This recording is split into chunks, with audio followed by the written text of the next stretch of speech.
জনমানুষের নেতা শেখ শওকত হোসেন নীলু সংগ্রাম, আদর্শ ও বিকল্প রাজনীতির এক উজ্জ্বল নাম। সাউথ বেঙ্গল নিউজের তথ্য ও ভিডিও চিত্রে দেখুন বিস্তারিত। মরহুম শেখ শওকত হোসেন নীলু ছিলেন প্রকৃত অর্থেই একজন জননেতা। তিনি আমৃত্যু সাধারণ মানুষের সঙ্গে নিবিড়ভাবে সম্পৃক্ত ছিলেন। মানুষের হৃদয়ে জায়গা করে নেওয়ার বিরল ক্ষমতা ও দূরদর্শী রাজনৈতিক চিন্তাধারার জন্য তিনি আলাদা মর্যাদায় প্রতিষ্ঠিত ছিলেন। তার মতো নেতার মৃত্যু নেই। তিনি আজীবন মানুষের ভালোবাসায় বেঁচে থাকবেন। 1952 সালের 3 এপ্রিল গোপালগঞ্জের টুঙ্গিপাড়ার গিমাডাঙ্গা গ্রামে এক সম্ভ্রান্ত মুসলিম পরিবারে জন্মগ্রহণ করেন তিনি। তার পিতা শেখ শাহাদাত হোসেন এবং মাতা মিসেস হামিদা বেগম। 5 ভাই ও 4 বোনের মধ্যে তিনি ছিলেন মেঝ। ছোট ভাই শেখ সালাউদ্দিন সালু বর্তমানে এনপিপির চেয়ারম্যান। ব্যক্তিগত জীবনে তিনি 2 কন্যা সন্তানের জনক। বড় মেয়ে ডাক্তার রাজবিন শওকত ও ছোট মেয়ে মেহরিন শওকত। 60-এর দশকে গোপালগঞ্জের ছাত্র ইউনিয়নের মাধ্যমে রাজনীতিতে তার হাতে খড়ি। পরবর্তীতে তিনি বিএনপির প্রতিষ্ঠাকালীন কৃষি বিষয়ক সম্পাদক এবং জাতীয়তাবাদী কৃষক দলের সাধারণ সম্পাদক হিসেবে দায়িত্ব পালন করেন। রাজনৈতিক মতপার্থক্যের কারণে 1985 সালে বিএনপি থেকে বের হয়ে তিনি গঠন করেন প্রগতিশীল জাতীয়তাবাদী দল পিএনপি।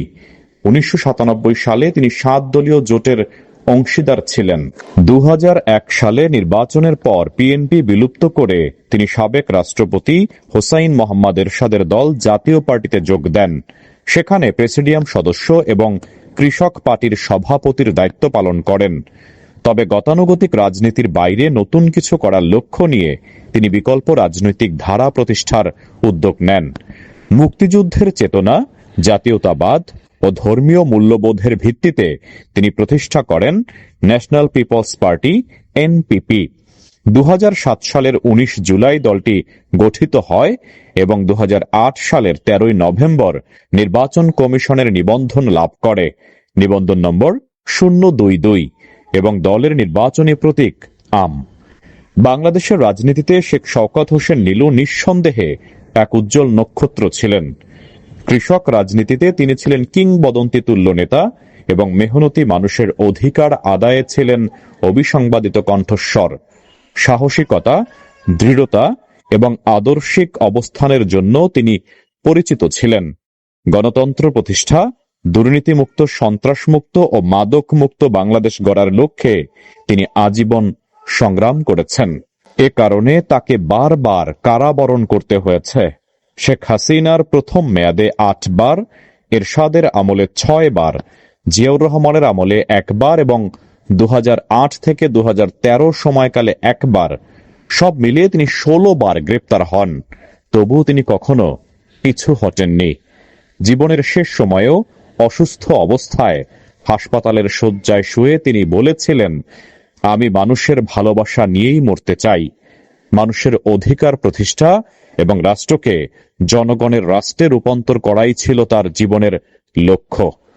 শেখ শওকত হোসেন নীলু কেবল একজন রাজনীতিবিদ নন, তিনি ছিলেন সংগ্রামী চেতনার প্রতীক, যার আলো দীর্ঘদিন পথ দেখাবে আগামীর প্রজন্মকে। আগামী 6 মে 2026 বুধবার মরহুম শেখ শওকত হোসেন নীলুর নবম মৃত্যুবার্ষিকী উপলক্ষে দলটি বিভিন্ন কর্মসূচি গ্রহণ করেছে। সকাল 10:30টায় বনানী তার কবরস্থানে শ্রদ্ধা জ্ঞাপন ও মরহুমের আত্মার মাগফিরাত কামনায় প্রতিটি জেলা উপজেলায় দোয়া মোনাজাতের আয়োজন করবে।